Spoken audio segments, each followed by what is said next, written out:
welcome, Vimal. This is London calling Singapore. I'm pleased to welcome Vimal today, who's celebrating Diwali, the Hindu festival of lights and New Year. Vimal is joining us wearing his kurta. So thank you for joining us on this fabulous day, Vimal. I'm looking forward to a good chat about in-flight connectivity. Yeah, my pleasure. It's a pleasure to be here. Thanks very much for having me, Oliver. It would be great. Let's kick off. It would be great to hear a bit about who you are and how you got to be involved in AirFi and in-flight connectivity today. Well, I like to tell everyone that I've done a lot of things except fix and fly the plane. I've been in aviation since '97 with Singapore Airlines, and then with Jet Airways, and then I really have done a bunch of things at the airport. I've handled all sorts of flights. I've pushed cargo, I've sold cargo, sold passenger flights, started up new stations, trained staff, done check-in, whole bunch of things, right? Handled bomb threats, so it's really exciting. About 5 years ago, I started up on my own, and then about a year and a half ago, I was having a chat with AirFi, and things looked like it was interesting for a solution such as AirFi's to come to market.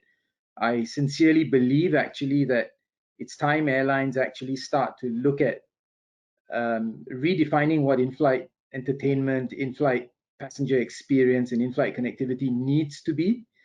And I thought, it was a good time to get into the market as airlines would start to come out of the pandemic. So that's what got me to AirFi, and it's been a pretty interesting ride as I talk to a lot of airlines around the world now. So let's talk about how Inflight Wireless is a revenue generator, not a cost center. Now, if you're on a plane with onboard connectivity, how does that influence the way in which people use their seats and their IFEX systems?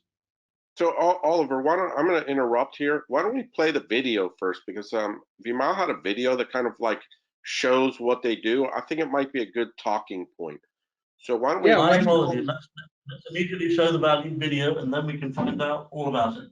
It's only 1 minute, but it was really good. I was interested when I saw it. So Paul, can you play the video, and then you guys can chat to that?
So I'm glad Chris decided to play that video, because that's a great way for people to get into the frame of the mindset that I really want everyone to get into.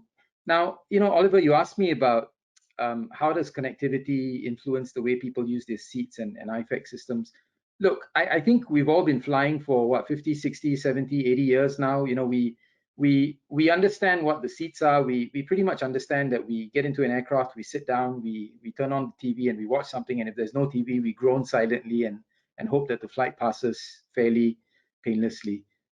So I think there is a real need to redefine connectivity, the word connectivity, and the service that's associated with connectivity beyond internet connectivity.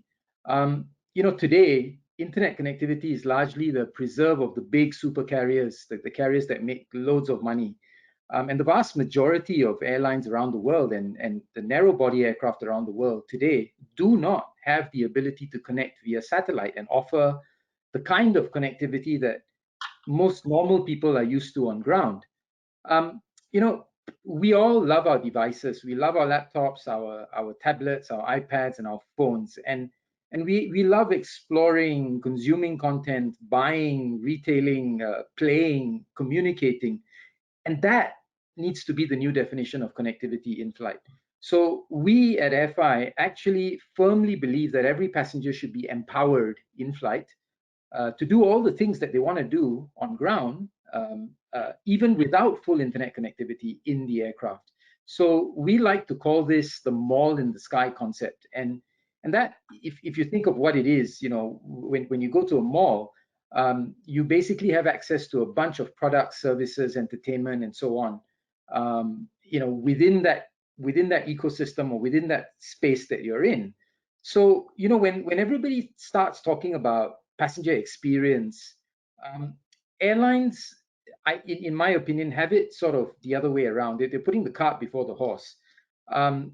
It's fine to focus on seats and connectivity and all of that. I mean, that's the basics. But if that's the end of it, then we are missing a trick, because you need to ensure that last bit of connectivity to the passenger via personal devices. So if you allow passengers all the options to engage in their own personal way with their own devices, to me, that is the new normal, or the new better normal that we've got to aim for as we come out of the pandemic. Now, in the last 1 year, I think very few airlines are actually thinking along these lines, and we're very happy actually to be working with airlines like Scoot, and there's actually 2 or 3 others that you'll see coming online very, very soon. So it sounds like people who are on flights with connectivity can have quite a different journey profile to those when they're on a flight without connectivity.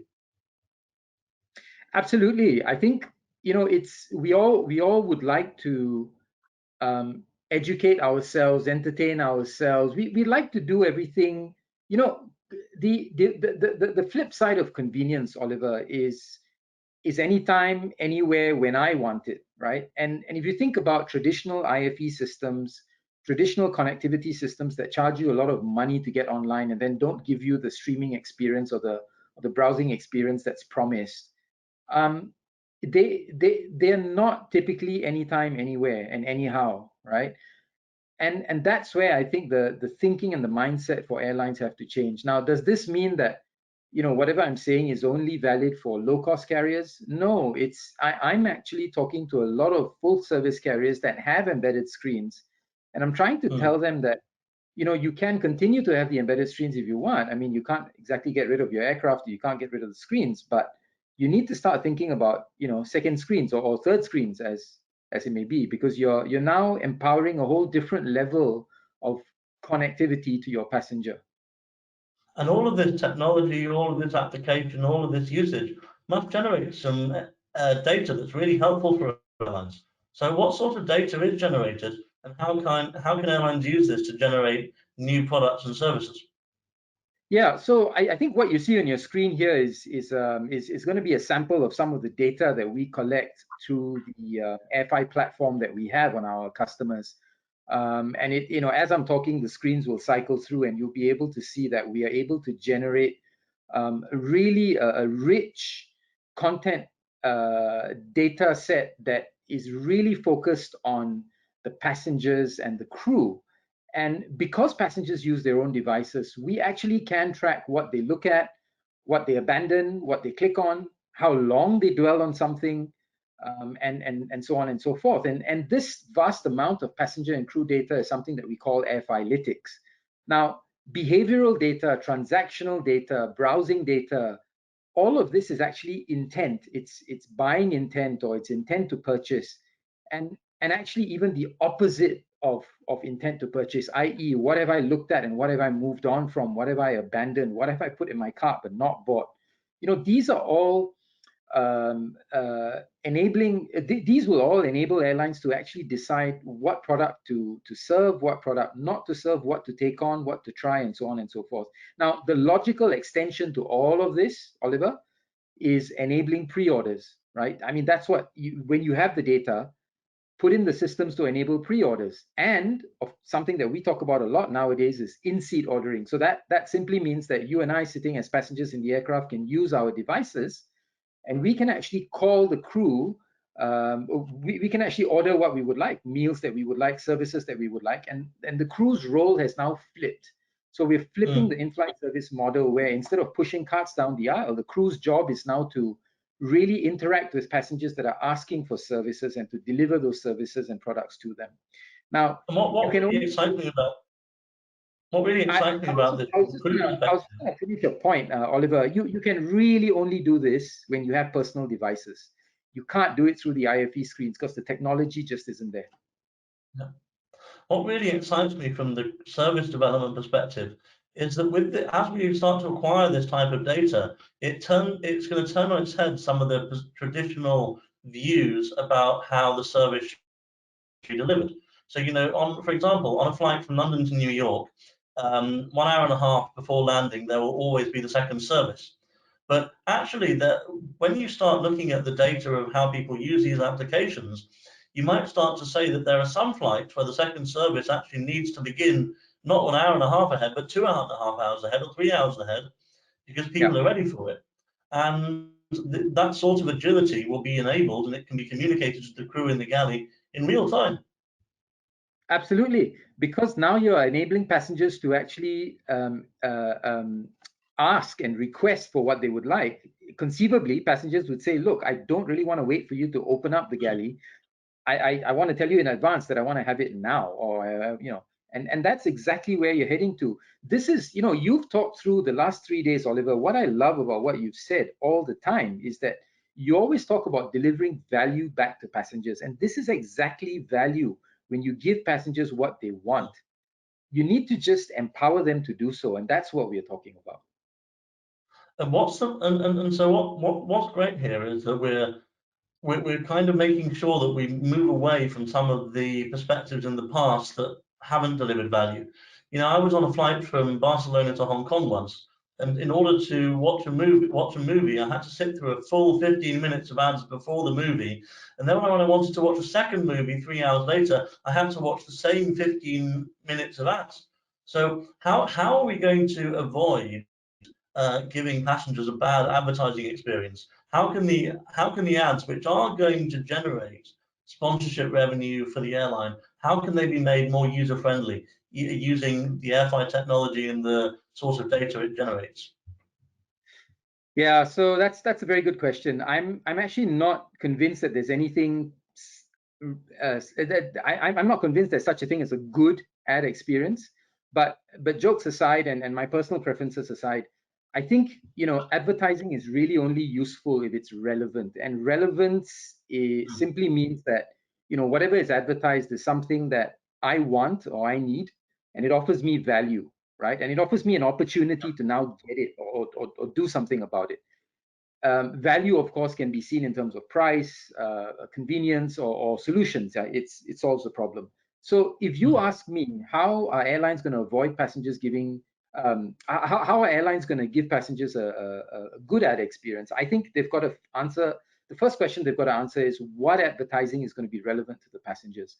And what is it that's going to offer them convenience and solve a problem they have? Now, there's a lot of research done by companies like Arrival and a bunch of other companies in the last 6 months and 1 year that has shown that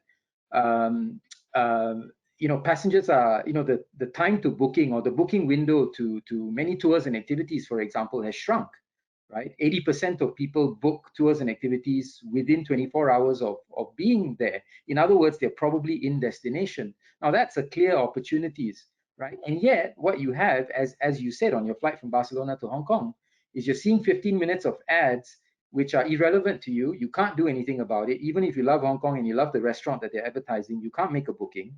You can't do anything about it, but you just have to sit through it, and that's irritating, right? So there's a bunch of other potential opportunities, and that's where the data bit comes in as well. So You know, let me interrupt with that. Speaking of yeah, data, so let me call on Ricardo because he's yeah, up sure. coming to the. So Ricardo, are you able to turn on your camera? I'll tell you what, Vimal, I wish Yeah. there had been advertisements for restaurants. It was ads for banks. Yeah, so So I was actually gonna say that you know, things like foreign exchange, you know, I mean, everybody, there's so many people who go and line up at the foreign exchange counters. If you start advertising that, if you start advertising duty-free shopping, or you start advertising promotions for in-flight, right, for your food or for your product, flash promotions. I mean, these are things that airlines really need to start looking at what e-commerce people are doing on ground and start to follow some of those things. And now we have the technology that allows them to do it. I think it's worth saying that when I was going through Barcelona, the shops at Barcelona airport on my way to Hong Kong, I was in the airport only for an hour, but I was on the plane for 12 hours. So I could have been in front of an AirFi system for 12 hours. And there must be great potential for retail and value creation within that environment that helps the airline generate revenue. Yeah, and especially if you're able to pull it on your own, right? So you can browse it, you know, just the way you browse Amazon on your phone, browse the in-flight selection and pull it on demand, right? And by the way, that airport, I'm very familiar with that airport. The Area D is actually horrible. You can actually miss it. And if you miss it, you can't go to the shops and you just have to wait 2 hours for your flight. Yeah. yes. So Ricardo, Vimal, thank you very much for joining us today. yeah, and let's ask I found it fascinating. And let's see if Ricardo, did you have any comments before you're going to talk about using data? So did you have any comments, Ricardo, before we play here? Well, other than I think it's an excellent prelude to my session. I think it leads well into that. Vimal, thank you very much for laying down some of the ground work as well. The only thing I wanted to maybe just add to some of the discussions before we kick off my session is there's a huge shift towards the thinking. First of all, as airline people, we're always talking to airline people, and we tend to forget that there are other people outside the industry that travel but are not employed within the industry, don't have the same tubular vision that we have, which is about the aircraft and the in-flight experience and etc. And what we need see now with the latest generations of people that are actually also traveling as well are people that have started traveling at a young age. And the latest generations within those subgroups are people that think very differently when it comes to lifetime value. For example, within our industry, we talk about lifetime value of customers, as in travelers. It's flipping around where we're seeing customers asking themselves, what is the lifetime value of this airline? And how does working with this airline, meaning experiencing this airline and where it's going to bring me, how does that actually add value to me in my life? So it's very different. It's not a transactional view, and it goes much broader than our traditional view, especially within the industry.